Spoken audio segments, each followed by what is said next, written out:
அப்படி பார்த்தா இந்த மாதம் ஐப்பசி மாதத்து சச்சாக கூட்டம் சரிதான். நம்ம பாரத நாட்டினுடைய பழம்பெரும் என்னது கருப்புறது வேற எங்கேயவா? சரி சரி, அதெல்லாம் கொஞ்சம் ஜாக்கிரதையாக இருங்க. ஏன்னா இது வீடியோவில் ரெக்கார்டாகி ஆடியோவில் ரெக்கார்டாகி ஆடியோ கேசட் தனியாக விற்பனை போகும்போது வீடியோ கேசட்டு அநேக ஊர்களுக்கு மட்டும் இல்லாமல் வெளிநாடு வரைக்கும் போகுது. பெரும் சத்தம் வரப்போதுன்னு தெரிஞ்சால் அன்பு கூர்ந்து வெளியே போய் அந்த பெரும் சத்தத்தை விட்டு வந்துருக்கு. புரியுதா? அதே மாதிரி குழந்தைங்க கேமரா கிட்ட வந்து சத்தம் போடாமல் போக்குவரத்து பார்த்துருங்க.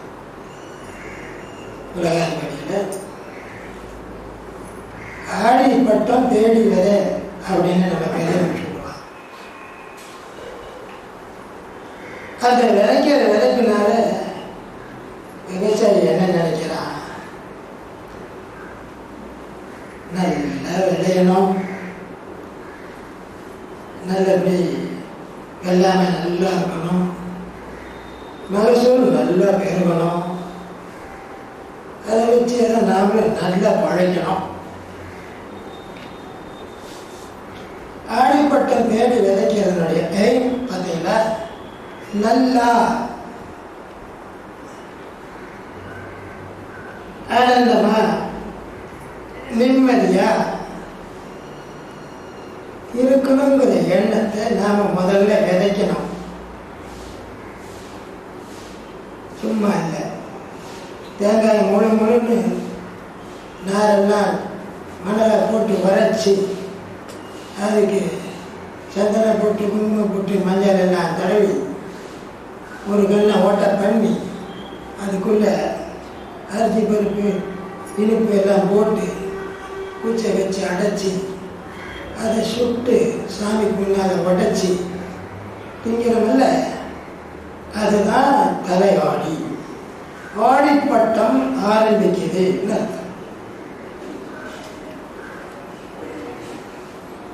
மனிதனே அரிய மாநில பெருவி என்ற வாகனத்தில் ஏறி வந்திருக்கும் மனிதர்களே நன்மக்களே என்று பழம்பெற ஞானிகள் இந்த பண்டிகையை வைத்து நம்ம வாழ வைக்கிறாங்க. ஒவ்வொரு பிள்ளைகளும் 5, 7, 9, 11 வருடங்களுக்குள்ளாக உபநயனம் என்ற திருக்கல்யாணம் செய்து கொள்ளணும் சட்டம். அது மறந்து போனது என்னமோ தெரியல, நாகரிகத்தினுடைய கட்டம். பரிதாபம் ஒரு பக்கம் இருக்க, ஆடிப்பட்டம் தலையாடியில மனிதனை உன்னுடைய நிம்மதியை எது கிடைக்கிறது நன்றாக ஆராய்ந்து பார். உன்னுடைய மண்ணை என்ற மூளையிலே எத்தனை ஆசை வெள்ளங்கள், எத்தனை அதனால் துன்ப வெள்ளங்கள், எத்தனை அதனால் கூட்டங்களும் பொறாமைகளும் அழுகைகளும் கொலை கூட செய்து விடலாமா என்ற எண்ணத்தின் வேகமும் எங்கே எழுகிறது? மண்டையில் தானே. அறிவு கட்டத்தனமா ஏதாவது செய்து விட்டால் என்ன செய்யணும்? அந்த மண்டை மேலே அடிச்சுக்கிட்டு ஐயோ இப்படி செய்துட்டோம் என்று சொல்றது இல்லையா? என்ன ஆதலினாலே எண்ணத்திற்கு அளவு கிடையாது, ஆசைக்கு அளவு கிடையாது. பாவம் என்றது என்ன என்று தெரிந்து கொள்ளு. ஆசைத்தான் பாவம். அதுதான் புனரபி ஜனனம் புனரபி மரணத்திற்கு காரணகர்த்தா. அந்த ஆசைகளினுடைய வளையை எண்ண முடியுமோ? எப்படி தேங்காயினுடைய நாளை எண்ண முடியாதோ அதேபோல் மனிதனை உன்னுடைய எண்ணங்களையும் எண்ண முடியாது. அவைகளெல்லாம் தக்க ஒரு வழிகாட்டி அண்டி அவன் சொற்படி கேட்டு உன் தலையிலே இருக்கக்கூடிய அந்த எண்ணங்களை எல்லாம் நாள் போன்று எண்ணிக்கை இல்லாத கிடக்கின்ற அந்த எண்ணங்களை எல்லாம் முழுமையாக மடித்து விடு. அதற்கு உண்டான பிரயத்தனத்தை நாடி செய்ய ஆரம்பி. ஆடி கலந்தாச்சு. நல்வாழ்வு என்ற விதையை, நல்வாழ்வுக்கு என்ற ஒரு விதையை விதைச்சிக்கோ. ஆடிப்பட்ட வந்தாச்சு, தேடி விதைச்சிக்கோ. 1ஆம் தேதியே விதைச்சிக்கோ. அதை காட்டுவது தான் மழுக்க முழுன்னு தேங்காயை பண்ணுறோம் இல்லை, அது மாதிரி அதற்கு நாம் முயற்சி செய்யணும். சிக்கல் என்ற எண்ண அலைகளை எப்படியாவது முழுமையாக அதை நிவர்த்தி செய்திட வேண்டும். அப்படி செய்ய முற்படுங்கள். வெறுமனே தேங்காயை முழு என்று பண்ணி அதை புல்லாருக்கு முன்னால் நாங்கள் உடைச்சி பாதியை அங்கே இருக்கிற சாமியாருக்கு பூசாரிக்க கொடுத்துட்டு மிச்சம் உள்ளே இருக்கிறது நல்ல நகன்னு வெறுந்து அழகாக வேகம் வெந்து கிடக்கும். இதில் எடுத்து போட்டால் அவ்வளோ ருச்சியாக இருக்கும். சுகமான ருசி. எது கூட இருந்தது? தேங்காய் இல்லை. அதை எடுத்து காட்டுகிறார்கள் பெரியவர். சுத்தமாக உன்னுடைய மண்டையில் இருக்கக்கூடிய எண்ணங்களை எல்லாம் அழித்து நல்ல எண்ணமாக மாற்று. நல்ல எண்ணம் என்பது எதுவோ மனமில்லாத நிலையை அடைய முற்படுவதுதான். மனமில்லாத நிலை, பிரச்சனை தீர்ந்த நிலை, சிக்கலிலிருந்து ஈடுபட்ட நிலை, என்ன நிலை? நிம்மதி என்ற நிலையா இல்லையா? அதை அடைவதற்கு, அந்த நிம்மதி என்பதை அடைவதற்கு என்ன அந்த விவசாயத்திற்கு களைகளாக முளைத்து அந்த நிம்மதி என்ற விவசாயம் செழித்தோங்கி வளர்வதற்கு இல்லாமல் தடை செய்கின்றனவோ அவைகளெல்லாம் முழுக்க கொஞ்சமாக. இதுதான் நியமம். இதை நல்லபடியாக நியமமாக கடைபிடித்து வாழ்க்கையிலே இதை செயல்படுத்த வேண்டும் என்பதை சுட்டி காட்டுகிறார். எங்கே இருந்தது அந்த இனிமை, அற்புதமான ருசி தேங்காயும் இல்லை. அதே போல் நாம் எப்பொழுது நம்முடைய ஞானம் என்ற அறிவினால், அந்த நெருப்பினாலே நம்முடைய எண்ணங்களை எல்லாம் சுட்டு எரித்து அந்த மனம் என்பதை இல்லாமல் எப்பொழுது காணாமல் போய்விடுகிறதோ அந்த வினாடியிலே நாம் அனுபவிப்பது நிம்மதியா இல்லையா? அதை அடைவதற்காக ஆடி பிறந்தவுடனே வித்தை விதைத்துக் கொள்ளுங்கள். ஆடிப்பட்டத்தை தேடி விதையுங்கள். கிடைப்பதற்கு மீண்டும் 365 நாள் போனால் தான் கிடைக்கும். அது வித்து இட்டாயே, ஆனால் 18 நாளுக்குள்ள அவனுக்கு பலன் கொடுத்தே தீரும் என்கிறார்கள் பெரியவர்கள். ஆனால் விடாப்படியாக கிடைக்க வேண்டும். பொண்ணு தேடாதே, மாப்பிள்ளை தேடாதே, கண்ணால பந்தல் போடாதே. கருத்தெல்லாம் அந்த ஓட்ட பின்னாடியே அந்த கண்ணுகளை 3 கண்ணு இருக்கும். ஒரு கண்ணு ஓட்ட போடுறதுனா ஓட்ட போடுற கண்ணு இந்த கண்ணு தான். இந்த கண்ணினுள்ளேயே என்னுடைய ஞாபகத்தை நிலையாக மாறாமல் வைத்து பழகி அதன் பயன் என்ன கிடைக்கும் என்று சொல்லுகிறார். 18 நாள் சீராக சிறப்பாக விவசாயத்தை செய். களையெல்லாம் நிலைய முறைக்கும். விடாத. Meditation with cultivation. ஓட்டிகிட்டே இரு. ப்ளவ் ஏர் ஓட்டு. ஏரோ பாய்ந்து ஆடையோ ரொம்பாய் என்று மாணிக்க வாசகர் பெருமான் சொன்னாரு. அது மாதிரி இந்த 18 நாட்களுக்குள்ள என்னென்ன அடைய வேண்டும் என்ற தாரணையை ஏற்றுக்கொள். இதற்கு எதிர்ப்பாய் உள்ளதெல்லாம் வெட்டி தள்ளக்கூடிய பிரத்யாகாரத்தையும் நெஞ்சத்தில் வைத்துக்கொள். எவையெல்லாம் உன்னுடைய நிம்மதியை கிடைக்கின்றன. கண்ணால் பார்த்ததனால் ஏற்பட்ட மோகம், இங்கே மண்டபத்தில் உட்கார்ந்து இருந்தாலும் கூட பார்த்த பொருளின் மேலாகிய எண்ணம். ஆனால் மனிதன் இங்கே இருக்கிறான், எண்ணம் கண்ணால் பார்த்தது, பார்க்க வேண்டியது இப்படியாக இருக்க ஓடுது, ஞாபகத்தை மறைக்குது.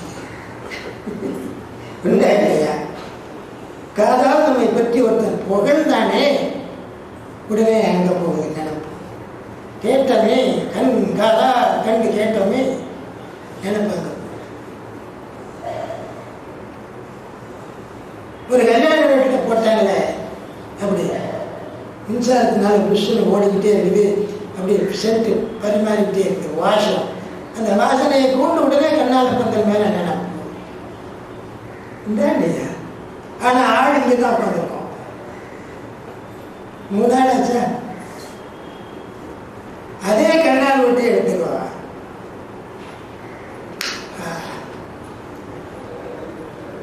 ஃபர்ஸ்ட் யாரு புக்கு தெரியலப்பா. ஃப்ரைட் ரைஸ்னா இது வரைக்கும் கண்டதே இல்லை. உடனே நினைப்பீங்க உட்காந்துருந்தாலும் கூட அப்படி 4 விதமா வெளியே ஓடுறாரு.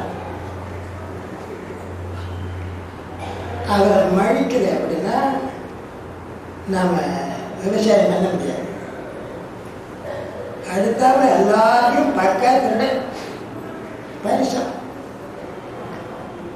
வாங்க வாங்க கை வேறு கொடுக்குறாரு. ரொம்ப நாள் பார்த்தாச்சா நம்மளே கட்டி வேற பிடிச்சிக்கிறார், முதுகு வேற தட்டி கொடுக்கிறார்.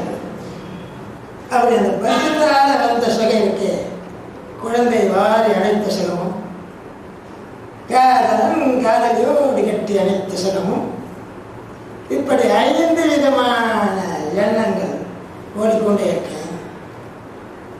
ஜாக்கிரதை. இந்த 18 நாள் இவைகளைத்தான் நாம் களை எடுக்க வேண்டும் என்பதை நினைத்துக் கொள்ளுங்கள். 18 நாள் கண்டிப்பாக நீங்கள் சித்தி பெற முயன்றால் ஓரளவு அட்லீஸ்ட் 10% நீங்கள் முன்னேறலாம். அதான் நினைச்சு கொள்ளுங்கள். 5 ஆளாச்சா? 5 பேர்த்துக்கு காரணகர்த்தான் மனம், மொத்தம் 6. இந்த 6 குணத்திலேயும் மனிதர்களுக்கு சர்வசாதாரணமா நல்லதை பற்றி நினைக்காது. நல்லது என்றால் நிம்மதியை கொடுக்கக்கூடியதுதான். நிம்மதி கொடுக்கக்கூடியது என்றால் ஆண்டவனுடைய அருள் வழிதான். ஆண்டவன் என்பதும் நிம்மதி என்பதும் வேறு வேறு அல்லவே அல்ல. அதை நீங்கள் நன்றாக யோசனை செய்து பாருங்கள். எப்பொழுதெல்லாம் மனம் இல்லையோ அப்பொழுதெல்லாம் அவன் திரும்படிதான் நமக்கு அந்த ஆனந்தத்தை காட்டுகிறது. சந்தர்ப்பமாக நாம் மனத்தை விட்டு விலகி உள்ளே இருக்கும்போது அந்த உள்ளம் பெருங்கோயில் ஊடம் வாளையம் வள்ளக்கிரானாருக்கு வாய் மூவர் வாசல் தெள்ள தெளிந்தாருக்கு சிவன் சிவன்தான் என்று திருவண்ணாமலை சொன்னபடி எப்பொழுதுமே மனத்திலிருந்து விலகி சற்று வினாடி ஃப்ராக்ஷன் ஆஃப் தி செகண்டில் இருக்கிறதோ அந்த நேரத்தில் அந்த உள்ளத்திலே அந்த ஆண்டவனோடு தான் அவனுடைய ஆனந்தத்தை தான் பிரதிபலனத்தான் நீ அடைகிறாய். அதைத்தான் சொல்லுகின்றார்கள் பெரியவர்கள். இந்த 6 விதமான திருமர்கள் நல்லதை நாட ஒட்டாமல் தடை செய்யக்கூடிய துரியோதனாதிகள் யாருக்கு பிறந்தவர்கள்? கண்ணிழந்த திருதராஷ்டிரனுக்கு பிறந்தவர்கள். தன் உண்மை சுரூபத்தை காணாமல் தான் நித்திய ஆனந்தம் என்பதை அறியாது கண்ணை இழந்த மனம் என்ற துரியோதனனுக்கு பிறந்தவர்கள் தனி. இவர்கள் அனைவரும் ஆணவம் நான் தான் என்ற ஒரு ஆணவம். அந்த குரலை மனதை கற்பித்தான். மனதை கற்பித்த உடனே இப்படியெல்லாம் இத்தனை வேலை செய்கிறான் என்ற போது துரியோதனாயிகள் ஆயிரக்கணக்கானவர்கள் என்பது பாரதத்தில் நீங்கள் கேட்டிருக்கலாம். இந்த எண்ணங்களுக்கு அளவுண்டா? இந்த விதத்தில் அந்த மனம் எழுந்த நேரமாகிய ஞானம் அஸ்தமனமே ஆகாத சூரியன் உள்ள அந்த இடமாகிய அஸ்தனாபுரம் தான் அவன் அடைய வேண்டிய இடம். அதுதான் அவனுடைய சிம்மாசனம். இதை மக்களே அறிந்து அதற்காக முற்படுங்கள். மொத்தம் மனம் 5 ஆக 6 பேரு சத்வகுணம் என்று பெயர். ஆண்டவனை நாடக்கூடியதும் நிம்மதியை நாடக்கூடியதும் இரண்டும் ஒன்றுதான். நிம்மதி வேற அல்ல, ஆண்டவன் தர்சனம் வேறு. ஸ்வதர்சனம் தான் ஆனந்தம், தன்னுடைய சுய தர்சனம் தான். ஆக அந்த ஆனந்தத்தை அடைய வேண்டும் என்ற எண்ணம் சொல் செயலாளி எவன் வாழ்கின்றானோ, எவனுடைய இந்த 6 குணங்களும் அதற்காக அடிமைப்பட்டதோ, அவன் இந்த 6லும் சேர்ந்து நல்ல எண்ணம் என்ற ஆண்டவன் வழிக்காக எண்ணம் சொல் செயலாளி முற்படுகிறான் என்றும், நல்லதையே பேசி நல்லதையே எண்ணி நல்லதையே செய்ய முற்படுகிறான் என்றும், அவன் எதை தேடுகிறான்? தன் உள்ளத்திலே உள்ள ஆனந்தத்தை. அந்த தேங்காயினுள்ளே இருந்ததே, அதே போல உங்களுடைய உடம்பினுள்ளே இருக்கக்கூடிய உள்ளத்திலே இருக்கக்கூடிய அந்த ஆனந்தத்தினை எப்படி அடைய முடியும் என்பதற்குத்தான் அந்த நாரையெல்லாம் போகேஷன். ஆக 6 மனம் புலன்களிலிருந்து 6. இந்த 6ஐயும் கணக்கு போட்டு பார்த்தீர்களே, ஆண்டவனுடைய நாட்டம் உள்ளவன் பேரு சத்துவகுண நாட்டம் உள்ளவன். அடுத்தது கொஞ்சம் ரஜோகுணம். அவன் நல்லவனாக இருப்பான், தான் செய்யும் காரியங்களை பிறர் அறியும் வண்ணம் செய்வான், புகழை நாடுவான், பட்டை போடுவான், இப்படி போடுவான், மேலெல்லாம் போடுவான், பட்டு வஸ்திரம் கட்டி தன்னை பக்தன் என்று பிரகடனப்படுத்திக் கொள்வான். ஆனாலும் நல்லவன் தான், உலகத்துக்கு நல்லதை செய்வான். கோயில் கட்டுவான், கோயிலுக்கு அபிஷேகம் பண்ணுவான், செய்வான். ஆனால் கொஞ்சம் அந்த அந்தஸ்து. இந்த வகையிலே மனமும் புலன்கள் 5. அதில் 6, முதல்ல சத்துவகுணத்தில் 6, மொத்தம் ஒருக்கு சொல்லுங்க 12. அப்படி போல கூட வரீங்களா என்னன்னு பார்க்கணும். அன்பு ஊர்னு கூட வாங்க, உங்களுக்கு தானே பாடம், எனக்கு என்ன பண்ண அடுத்த அப்புறம் 1 ஆள் இருக்கான். 1 குணம் பொறி புலன்களுடைய சுகத்தையே நாடக்கூடிய குணம். கண்டது, கேட்டது, நுகர்ந்தது, சுவைத்தது, ஸ்பரிசித்தது, ஸ்பரிசிக்க வேண்டும் என்று ஆசைப்படுவது, இதையெல்லாம் இதே நாட்டத்தை தவிர மற்ற நல்ல எண்ணம் என்ற அந்த ஆண்டவனுடைய நல்ல எண்ணத்திற்கு முழுக்க முழுக்க தூங்கி கொண்டிருக்கக்கூடிய சோம்பேறி தமோ குணம் என்று அந்த குணத்திலே 6 மனமும் புலனையும் ஆக மொத்தம் 6. ஆனால் இந்த 3 குணங்களும் ஒவ்வொருவரிடமும் தோன்றி மறைவதை நீங்களே பார்க்கலாம். நீங்களே நன்றாக சோதித்து பார்க்கலாம்.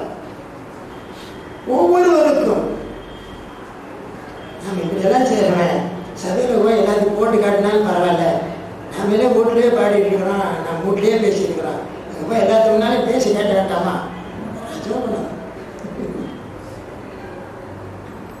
நம்ம என்னதான் பாடுறோம், அதுதான் எல்லாம் ஆண்டவனுடைய திருவள்ளுக்காக ஏதோ பேசுகிறோம், எதை பேசுகிறோம், பாடுறோம், பிடிக்கிறோம். அப்படி நினைக்கிற போது நம்ம சத்துவ குணத்துக்காரன் ஆயிடுறேன். இன்னும் சித்த நேரத்தில் அதே ஆள் என்ன நினைக்கிறான், நம்ம அநேக அனுபவங்கள்லாம் கண்டுருக்கோம்ல, அதை போய் நம்ம சபையில் சொன்னால் தானே நல்லா இருக்கும். ரஜோகுணத்துக்கு வந்தேன் இல்லையா? என்னதான் சாமியார் சொல்றாரு, வாழ்க்கையை நோக்கி நிம்மதியாகல. அது எப்படி நம்ம 3 வாசங்கள் நடக்க ஓடுது, நாக்கு ரிஷிகண்ட இடத்துல ஓடுது. இன்னைக்கு எப்படியாவது இந்த மாதிரி நல்ல சாப்பாடு நல்ல இதெல்லாம் எப்படியாருன்னா அப்போ அந்த குணமும் வந்தாச்சு.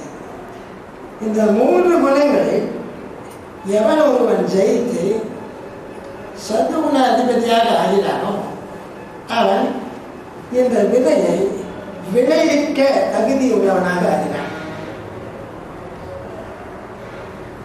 மொத்தம் 18 குணம் ஆச்சா? டியூரேஷன்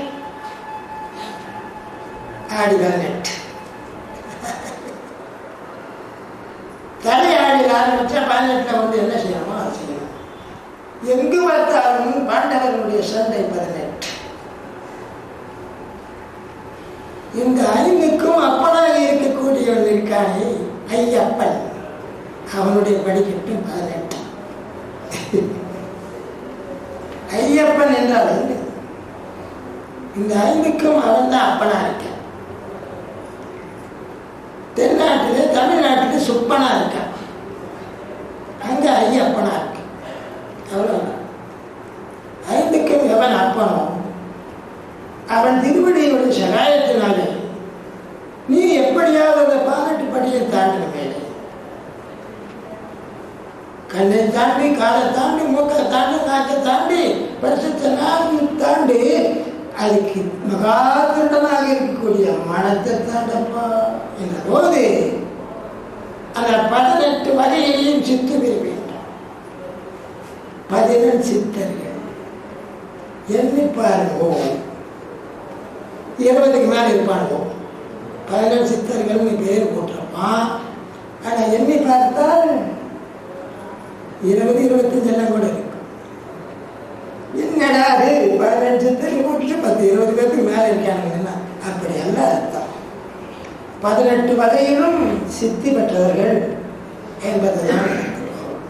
இப்படி சித்தி பெற்றீர்களானால் உங்களுடைய அறிவு எப்படி இருக்க வேண்டும் என்று 18ஆம் நாள் ஒரு சின்ன எக்ஸாம்பிள் கொடுக்குறேன். தலையாடியிலேயே மலைப்பாடி மலைக்கு போடுறோம். இந்த ஒரு தட்டத்தில் மடா தோய் நம்ம தானியங்களின் தோய் தண்ணி தெளிச்சு மலைக்கு வைக்கணும்ல, மலைப்பாடின்னு சொல்லுவாங்க. அது நல்லா வளர்ந்து தர பண்ணி வைக்கும். 18ஆவது நாள் அந்த கயிறு எடுத்துக்கணும். ஆறு இருக்கிற ஊருக்கு எல்லாம் தூக்கிட்டு போய் ஆத்தோட விடணும், படைச்சி அதுக்கு பின்னால் விடணும். இந்த பனை வாழையில் காதல் போட்டுக்கிறாப்புல ஒரு அணிகள் நிற்கும். இந்த காலத்தில் நம்ம போனால் அதை கண்டாங்களே நம்ம காதோலைன்னு பேர், அது வாங்கிக்கலாம். ஒரு 2 பாசி கருப்பு கருப்பாக இருக்கு. அந்த காலத்தில் தம்பிடி கொண்டு தம்பிடின்னா 192 1/92 ரூபா. அதில் வந்து அதை ஒரு 2 பைசாவுக்கு ஒரு பாசி வாங்கிட்டு அதை கொண்டு போகணும். இதெல்லாம் போய் ஆத்தாங்கரை வச்சு படைக்கணும். காதில் போட்டுக்கிற ஓலை, பனை வாழை, கழுத்துக்களை மாட்டிக்கிற கரும்பு மணி, இதெல்லாம் படைக்கணும். கொஞ்சம் வயசான ஆளுகள் கண்டிப்பாக தெரிஞ்சிருப்பாங்க. ஒரு 40 வயசு 50 வயசுக்கு மேலே போன ஆளுகள் தெரிஞ்சிருப்பாங்க. இப்போ லேட்டஸ்ட் அதெல்லாம் போனோமா, தண்ணி ஊற்றினோமா, வேடிக்கை பார்த்தோமா, யாரும் அந்த அடுக்கு தண்ணி குடிச்சிட்டு போகிறாங்க. நமக்கே அந்த பாவம் கூட்டிட்டு போவாங்க. அட்வான்ஸ் வந்துச்சு, இருக்கு நல்லா இருக்கலாம். ஆக என்ன அர்த்தம்? மூக்கு நாக்கிலேயே இருக்காது. மூக்கு நாக்கு எங்கிருந்து கிடைச்சது? மண்ணிலிருந்து. மண்ணிலிருந்து எந்த வகையில் கிடைச்சது? தானியம், பூ, கீரை, கிழங்கு இல்லையா? வேகத்துக்குள்ள எப்படி வாசம் உண்டா இல்லையா? அது எதற்காக கொடுத்திருக்கிறோம்? மனிதனை நீ சாகாம இருக்கிறது கொடுத்து, அதை திங்கல செல்வாய். ஆனால் நீ எதற்காக அதன் மீது நாட்டம் கொண்டாய் என்பதை நினைத்து ஆண்டவனே தோற்றுவித்தவன் நீ, அதை உன்ன வைத்து எங்களை மரணத்திலிருந்து வினாடிக்கு வினாடி ஆறா அமுதமாக இருக்கக்கூடியவனும் நீ. நீ தோற்றுவித்த இந்த உடலை நான் பேணி காக்கிறேன். அது என்னுடைய உடமை அல்ல, உன்னுடைய பரிணாம சுழற்சியோடு போகட்டும். அத்தோடு அது எங்கு தோண்டியதோ அங்கு போவது போல நீயும் எங்கு தோண்டினாயோ அங்கு போவாயாக. இதன் மேலே எச்சரிக்காது. மலைப்பாடை கொண்டு சும்மா விட்டுட்டு வேடிக்கை பார்த்து சேர்ந்து அடிக்கிறாரா அந்த அவளுக்கு ஒரு 5 ரூபாய் கொடுத்துட்டு ஒரே வட்டம் முடியாது. அடுத்தபடியாக இவைகளெல்லாம் போடாமல் வாழ முடியாது. அதில் அப்படி இதில் வஞ்சாடி அப்படி இங்கேருந்து இவ்வளோ நேரம் அதெல்லாம் இல்லாமல் வாழ முடியாதா? இருந்துட்டு போதும் அது மேலே பட்டு வச்சேன்னா உனக்கு நிம்மதி கிடைக்காது. நிம்மதி தான் உன்னுடைய வாழ்வுடைய நோக்கம். ஏமாந்து விடாதீர்கள் என்பதை அங்கே பிரத்யாகாரத்தை சொல்லித் தருகிறார். எது எது வேண்டாமோ அவைகளை எல்லாம் வெட்டி தருவி. அர்ஜுனன் மாதிரி வீர ஆவேசம் உள்ளவனாக மாறி கண்ணிலே ராதை அணிந்தாலே கிருஷ்ணன் என்ற மை அதை அணிந்து கொள்ளுங்கள். அப்பொழுது இவைகளெல்லாம் தூசாக தெரியும். அணிகளில் எல்லாம் தேவையில்லாதது ஏதோ அழகு இருந்துட்டு போகுது, பரவாயில்லை. அதே மாதிரி கருமணியை ஆக்கிர விட்டுருவோம், தங்கச்சியை விட முடியுமா? விட மாட்டேன். இல்லை அந்த உலோகம் சாப்பிட்றதுக்கு பயன்படுமா? விடாது. டைமண்ட் கொன்னே போடும். ஒரு நுணுக்கு நுணுக்கு வாய்ப்பிடப்பட்டார் குளோஸ். அதுக்கு எத்தனை அடிதடி, எத்தனை பணம். அதே போல தேவையில்லாத பொருட்களின் மேலே ஆசைப்படாது. அவைகள் எல்லாம் என்னுடைய பரிணாம சுழற்சியோடு போகட்டும். டைமண்ட் யாருடையது? டென்சிட்டி அந்த ஆட்டம்ஸ். அணுக்களின் அடர்த்தி. அணுக்களை யார் உற்பத்தி செய்தார்? தெரியல, ஆண்டவன் அல்லவா? அதுவே நீ ஏன் காதல் கொள்கிறாய்? கற்பனை மனிதனே, நீ உன்னுடைய நிம்மதிக்காக பாடுகிறேன். போட்டு ஆத்தோடு படைச்சு உள்ளாங்க. இதெல்லாம் உண்மை. வழி நடத்தக்கூடிய மகா ஞானிகள் அவதரித்த பாரத நாடு. ஆக மொத்தம் 6 குணம், 3 குணம், 6 அறிவு, 6 18. இந்த 18 படியையும் மல்ல மல்ல தாண்ட தாண்ட பின்ன பார்த்து பார்த்து ஏறணும். மறுபடியும் அதை வந்து மண்டையில் ஏறாமல் பார்த்து பார்த்து ஏறணும். அதுக்கு இன்னொரு 6 மாதம் வரைக்கும் டைம் கொடுக்குறேன். இப்படி நீங்கள் மொத்தம் 12 மாத வருடங்கள் எடுத்துக்கக்கூடிய எல்லாரும் இருக்கக்கூடிய நாம், மண்டைக்கு நிறைய வேலை ஒடுக்க வேண்டிய சூழ்நிலையில் இருக்கக்கூடிய நாம், கேவலம் மனிதர்கள் ஏற்படுத்திய ஒரு படிப்புக்கு ஹைஸ்கூலை தாண்டதுக்கு 12 வருஷம் வேணும் என்ற போது, வித்தையில் நான் பிரம்ம வித்தையாக இருக்கிறேன் என்று ஸ்ரீமன் நாராயணனால் சொல்லப்பட்ட இந்த வித்தை போன உடனே கிடைச்சிருந்தோம்னா முடிஞ்ச காரியமா? எவ்வளவு நேரம்? பள்ளிக்கூடத்து பிள்ளைங்க காலையில் 4 மணி நேரம், மாலையில் 3 மணி நேரம், 7 மணி நேரம். நீங்கள் காலையில் ஒரு 20 நிமிஷம் அது கிடைச்சாலே போதும். உடனே எனக்கு பணம் கிடைக்கலையே என்று ஏற்றி விடாதீர்கள் என்று சொல்லுகிறார்கள் பெரியவர். எதற்கு எடுத்தாலும் ஒரு மாமாங்கம், எது எடுத்தாலும் ஒரு மாமாங்கம். அந்த அளவில் ஆடி பிறந்தவுடனே தேடி விதைக்கக்கூடிய அறிவாளிகளாக நாம் மாறுவோம். அப்படி விதைத்த விதை பழுதுபடாமல் சுத்தமாக காதி கீதி போகாது ஒழுங்காக விளைச்சல் வரும்படியாக விவசாயத்தை வளர்த்தி இந்த 3 குணங்களிலும் ஜீவன் தான் பிரகாசிக்கிறார். அந்த ஜீவனுடைய பிரகாசமும் சுத்தமாக அறிவிலிருந்து விளக்கப்பட வேண்டும். அதுதான் 18ஆம் நாள் கத்தி கிழமை. கத்தியினால் ஜெயம், ஞானம் என்ற வாழினால் ஜெயம். அந்த ஞானம் என்ற வாழ் ஜீவ போதத்தோடு இருக்குமே என மீண்டும் கீழே இறங்கினார். அதனால அதே காணாமல் போகிற மாதிரி லயமாயிடும். ஆடி மாதத்தில் அதை செய்து மகிழ்வோம் என்ற ஆடி வந்தால் தேடி விதைச்சுக்கோ. அடுத்தடுத்து வர்றதெல்லாம் விதமான மாதங்கள், ஒவ்வொன்றிலும் ஒவ்வொரு விதமான பாடங்கள் வந்துடும். இந்த ஆடி என்பதை சிறப்பான பாடமாக எடுத்துக்கொண்டு ஆடி தேங்காய் மொழிமொழின்னு பண்ணுறது, அதனுடைய நாட்களுக்கு எண்ணிக்கை இல்லை, மனிதனுடைய எண்ணங்கள் ஆசைகளுக்கு எண்ணிக்கை இல்லை. அதை முழுக்க முழுக்க சுத்தம் செய்தார் அல்லது நீ அவனுடைய கற்பக்கல்லமாகிய கோயிலுக்குள்ளே நுழையக்கூடிய வாசலை அடைய முடியாது.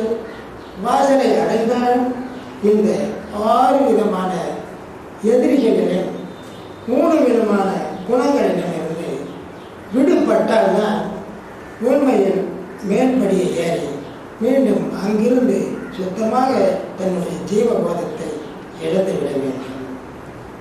இவ்வளவுதான் நபீஷனுடைய எக்ஸ்பெக்ட். இது முடிஞ்சது. 7 மைல் ஏறி விளையாடு முகம் 3 ஈஸ்வருடன் ஞானமொழி பேசும் முகம் கூறுமணியாளர்களை தீர்த்த முகம் குன்றுருவ நேர் வாங்கி நின்ற முகம் மாறுபடு சூழலை வதைத்த முகம் வள்ளியை மனம் புணர வந்த முகம். Is given definition for the 6 faces. அருளைநாத பெருமான் இந்த 6 முகங்களுக்கும் அழகாக விளக்கம் சொல்லிவிட்டார். ஆனால் ஈற்றடியிலே பெருமானார் கேட்கின்றார், 6 முகமான பொருள் நீ எவ்வள வேண்டும். ஆதி அருணாச்சலம் அமர்ந்த பெருமானே, இவையெல்லாம் விளையாடலில் இருக்கக்கூடிய பாலகர்களுக்கு சேர்ந்தான். என்னை ஏமாற்ற முடியாது. பெருமானார் சொல்லுகிறார், 6 முகமான பொருள் ஆதி அருணாச்சலம் அமர்ந்த பெருமான் விதிக்கின்ற செங்கதில் உச்சத்திலக உணர்வுடையோர் மதிக்கின்ற மாமணியே என்ற அபிராயம் பெற்ற சொன்ன இடத்தையே தான் எல்லா மகாஞானிகளும் கூறுகிறேன். அதுதான் அந்த 6 முகம் எத்தனை முகங்களில் வேலை செய்கிறது. பார்க்கலையே, பார்த்ததை நிர்ணயம் பண்ணலையே. கண் பார்த்தது சகப்பா கருப்பா வட்டமா உருண்டையா சதனமா என்று எங்கே தெரிந்து கொண்டாய்? தெரிந்து கொள்வதற்கு அது சிக்கலாக இருக்கும்போது யாரை கூப்பிடுகிறாய் என்று அவனை கூப்பிட வேண்டும். யாராவது முடியுமா? மனிதனாலே கண்ணில் கண்ட காட்சியிலே சிக்கல் வரும்போது ஏன் அவனை கூப்பிடுகிறாய்? இந்த இடத்தை ஏன் கூப்பிடுகிறாய்? எத்தனை எத்தனை ஆயிரம் ஆயிரம் பொன்களிலே அவனுடைய திருவடி. சிந்திக்க நேரம் ஐயப்பன் என்று கும்பிடுவோம், ஆறுமுக பெருமான் என்று கும்பிடுவோம். எத்தனை எத்தனை ஆயிரம் ஆயிரம் முகங்கள் எல்லாவற்றையும் நிர்வகிக்கக்கூடிய எலக்ட்ரான் ஆகட்டும் புரோட்டான் ஆகட்டும் அவையவை அந்தந்த கதியிலே சுழற்றுவதற்கு ஆజ్ఞையாக இருக்கக்கூடியவன், ஆகிய ஸ்தானம் வகித்து உள்ளவன். மரமாக இருந்தாலும் அவன் ஆజ్ఞைக்குட்பட்டுத்தான் தோன்றி வாழ்ந்து நயமாக. எதுவாக இருந்தாலும் இந்த பிரஞ்ச தோற்றங்கள் அனைத்தும் அவனுடைய ஒருவனுடைய ஆజ్ఞையில் தான். இந்த நெற்றிக்கல் என்பது அளவிலும் மிக மிக சிறியதாக இருந்திட்ட போதிலும் அதுவே உலகங்களை எல்லாம் ஆளும் அரசனின் சிம்மாசனமாகும். நமது ஆசிரமத்திற்பார் இதே பட்டம் தான். 6வது திருமுகம் என்றால் நமக்கு தலைகளாத்தான் போக தெரியாது. முதல் திருமுகம் அது இல்லைன்னா நீ பார்க்க வேண்டியது கண்ணுக்கு ஆజ్ఞை கொடுக்க. உதாரணமாக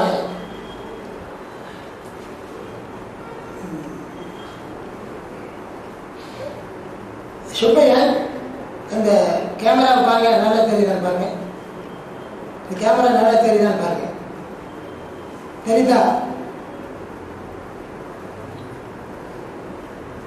சரி, அந்த நம்ம மேஸ்திரி பழனிசாமி கேமரா நல்லா தெரியுதுன்னு பாருங்க. சும்மா அப்படி உட்காந்து தெரியுதா? அப்படியே உட்காந்து பாருங்க. என்ன பாருங்க, நான் தெரியுண்ணா. இப்போ என்னை பார்க்கும்போது கேமரா தெரிஞ்சுதா? இந்த கேமரா பார்க்கும்போது நான் தெரிஞ்சேனா இல்லைன்னு? அதான் முருகன், அதான் முருகனுடைய விளையாட்டு. நீ யாரை பார்க்க வேண்டும் என்று நினைக்கிறாயோ, 1000 பேர் சந்தையில சத்த கிளம்பலான்னு போட்டு கொண்டிருந்தாலும் நீ வாங்குற காய்கறிக்கு தான் உன்னுடைய காது இருக்கும். ஆனால் ரெக்கார்ட் பண்ணிங்கன்னா என்ன சத்தம் வந்து உண்டா இல்லையா? அதுபோல கூட்டு விற்பவன் முதல் திருமுகமுடைய ஆறுமுக பெருமான் தான். அதுதான் ரெக்கார்டை போட்டு பாடிக்கணும். 1000 முகங்கள் அதே அருணகிரிநாத பெருமானுடைய வாசகத்தை அப்படி மாற்றி அமைச்சிருக்கேன். 1000 முகம் கண்டேன், அது கண்டேன், இது கண்டேன். ஆனால் நீ ஒரு முறை வந்தாலும் இதனுடைய உண்மை தெரியாது. அவன் குழந்தைங்க நாம் ஒரு முறையாவது அவனிடம் சேர்ந்தால் தானே நமக்கு எல்லா நேரமும் வெளியே தானே இருக்கு. அதனால நம்முடைய ஆசிரமத்தினுடைய தியானம் எந்த ஒரு சமயத்திற்கும் வேறுபட்டதல்ல. இதுதான் சிறுவை. பார்த்து இந்த இடத்துல இருக்கிறது நேராக செழுமனைங்கிற ஒரு சுவாசம் நேராக கொடுக்குறோம். இங்கே உதிக்கிற சுவாசம் வலம் பக்கம் உதிக்கக்கூடிய சுவாசம் நேராக இங்கே வந்து இடப்பக்கத்தில் போயிடும். இடப்பக்கம் உதிக்கிற சுவாசம் வலப்பக்கம் சுழிமொழி என்றால் நேராக கபாலத்தில். சிலுவையும் அதுதான்.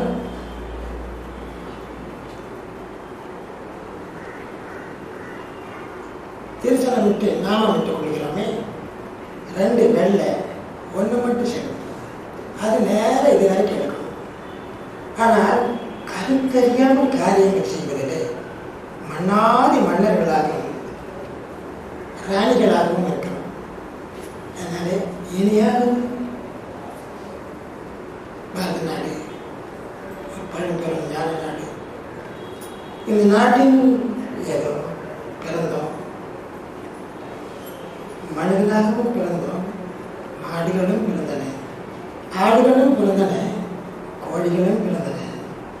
ஆனால் நமக்கும் அவைகளுக்கும் என்ன வித்தியாசம்? நிறைய வித்தியாசம். அவைகள் 5 அறிவை உணரக்கூடியவைகளாக இருக்கின்றன, நிம்மதியாக இருக்கின்றன. உன்ன தேடுதை, உறங்க இடம் தேடுது, அதோட எல்லாம் ஆனந்தமாக இருக்கு. ஆனால் 6 அறிவை பயன்படுத்தக்கூடிய 7வது இருக்கான மனுஷன். எனக்கு 6 அறிவு நான் 7வதாக இருக்கின்றது இதெல்லாம் சொல்ல வேண்டியது. 7வது நபராக இருக்கக்கூடிய நிம்மதியாக இருக்கான உண்மையை அவைகளை விட உயர்ந்தவனாக இருக்கிறான். ஏன் முடியவில்லை? ஆணவம். எப்படி வாழ்வேன், என்னெல்லாம் செய்வேன். ஒரு வினாடி அந்த மூச்சு வெளியே போனது உள்ள வர என்னமோ இவன் தான் பிறந்துகிட்ட மாதிரி, இவன் தான் வாழ்ந்து கொண்டிருக்கிற மாதிரி, எல்லோரும் எங்களை வணங்குற மாதிரி வாழ்வேன். ஒரு ஆனந்தம், ஒரு ஆணவம். அதுதான் குழப்பு கிடைக்கும். எது ஆசை என்ற நினைப்புத்தான் குழப்பு கிடைக்குது. ஒவ்வொரு பழமொழியிலும் கிரிட்டிக்கலான அர்த்தம். நினைப்பு தான் குழப்பு கிடைக்குது. என்ன குழப்பு? நிம்மதி. எது கிடைக்குது? ஆசை. எங்க வீச்சு ஆசை உங்ககிட்டதான் இல்லை, வேற யாராவது இல்லை இல்லை, நானே தான் கெடுத்துக்கிட்டேன். இதையெல்லாம் சிந்திக்கலையே, கெடுத்துக்கிட்டேன்னு சொல்றையே, எங்கிருந்து சொல்றேன்? நல்ல யோசனை பண்ணிட்டாரு. சிக்காத சிக்கலெல்லாம் தீர்த்து வைப்போம் என்மாறே. ஞானே வாழ்ந்து வெற்றி கொடுக்கக்கூடிய வெற்றிவே என்றெல்லாம் வணங்குகின்றோம் அல்லவா? அவனுக்கு எண்ணி பாருங்க, முகங்களை எண்ண முடியுமா?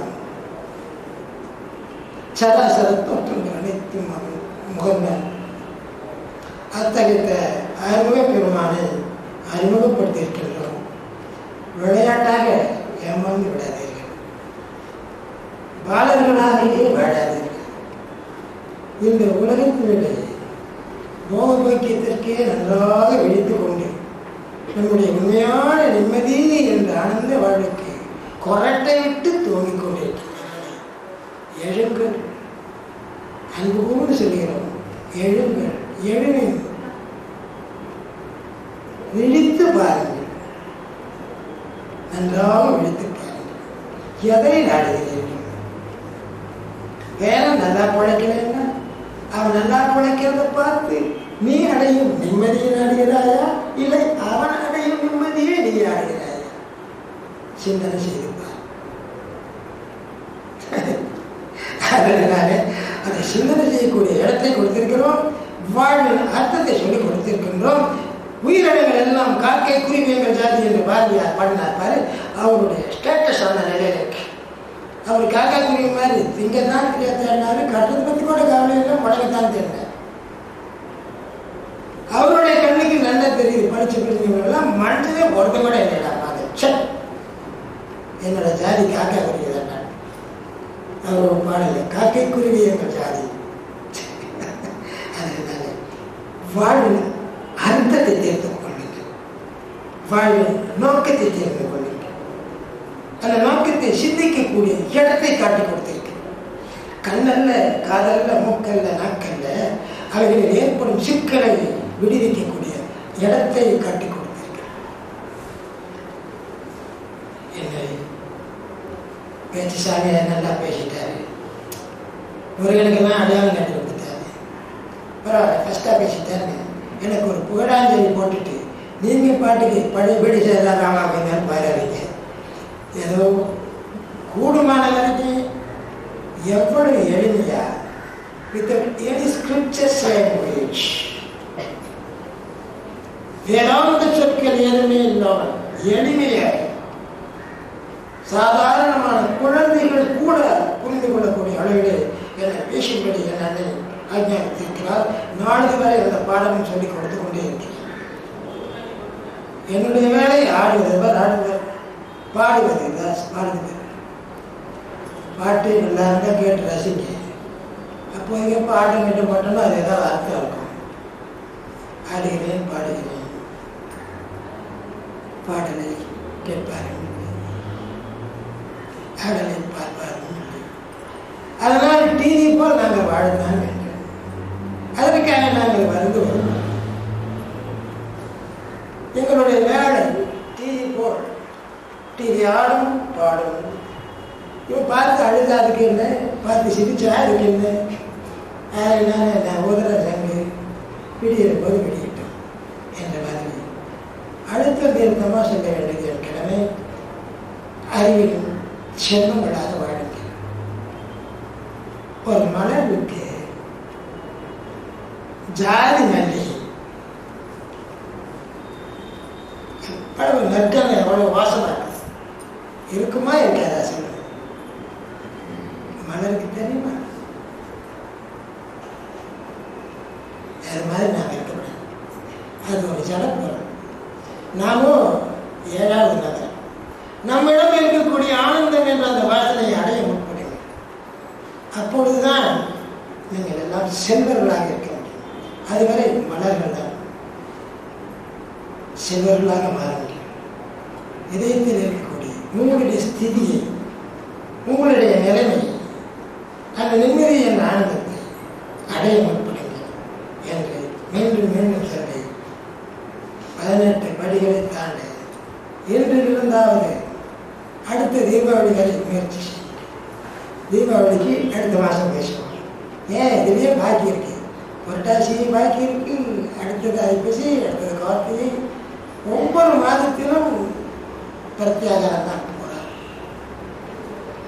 எனவே இந்த அளவை மேலைப்படுத்தி சந்தோஷப்படுத்துகிறேன். 6 அறிவுகளில் நல்ல அறிவை பயன்படுத்துங்கள், மற்ற 2 அறிவுகளை உதறி தள்ளுங்கள். அதன் பயனாக வாழ்வதற்காக, வாழ்வின் நோக்கத்தை அடைவதற்காக வாழ்கிறோம் என்பதை அறிந்து வாழுங்கள். அப்படி அறிந்து வாழ்வதன் பயனாக வாழ்வின் பெரும் நோக்கத்தை அடைந்து விடுவோம். வாழ்வின் பெரும் நோக்கத்தை நான் மட்டும் அடைவதில் என்ன வேணும்? ஒரு அழகான, ருச்சியான, வாடையான ஒரு பழத்தை சாப்பிட்டு பார்த்தா நம்மளால வச்சுக்கொள்ள முடியாது. உடனே நண்பரை கூப்பிட்டு இந்த கடையில் வாங்கிட்டு, அதுபோல இந்த ஆனந்தத்தை அனுபவித்தவர்களான அன்றைய எல்லாருடன் இந்த அனுபவத்தை பங்கிடுவோம். இந்த அற்புதமான வாழ்வின் நோக்கத்தை அடையக்கூடிய வாழ்வாங்கு வாழக்கூடிய இந்த வாழ்வின் ரகசியத்தை மக்களோடு பகிர்ந்து கொண்டு இந்த ஆசிரமத்திற்கு உங்களுடைய நன்றியை செலுத்துவீர்கள் என்ற நல்ல சந்தோஷத்தை நிறைவு. என்ன இது அப்படின்னு அப்படி இருக்கிற பட்சத்தில் இன்னைக்கு சமுதாயத்தில் என்னோட தொழில் ஆங்கிள்லேருந்து நான் சொல்கிறேன். நான் பார்க்கக்கூடிய தொழில், செய்யக்கூடிய வேலை, அதுலேருந்து பேசுகிறேன். போதுங்கிற லெவலில், நிறுத்தக்கூடிய லெவலில் அந்த மாதிரி ஒரு வேலை இல்லை. மேலே மேலே மேலே மேலே பண்ணிகிட்டே இருக்கணும். அப்போ தான் எங்களுக்கு தனி மனிதனா சமுதாயமா என்று கேள்வி போட்டு அதுக்கு முடிவு பண்ணிக்க. நிம்மதியை அடைவது தனி மனிதனா சமுதாயமா?